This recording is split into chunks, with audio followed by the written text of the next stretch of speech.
তাই আমরা অত্যন্ত দৃশ্যতার সাথে লক্ষ্য করছি ইসলামী ব্যাংক নিয়ে কোন ষড়যন্ত্র মেনে নেওয়া হবে না। ইসলামী ব্যাংকের প্রত্যেকটি গ্রাহক ইসলামী ব্যাংকের জন্য এক একটি প্রাণ।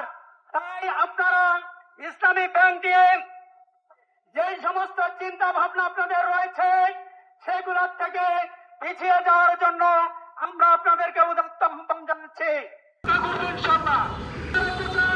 অর্থনৈতিক ব্যাংকিং খাত যদি বাড়াতে চান, প্রত্যেকটা ব্যাংকে বাংলাদেশের ব্যাংকে আপনারা রহিম ইসলামী ব্যাংক বাংলাদেশ আজকে মানববন্ধনে উপস্থিত আছেন বিভিন্ন এলাকা থেকে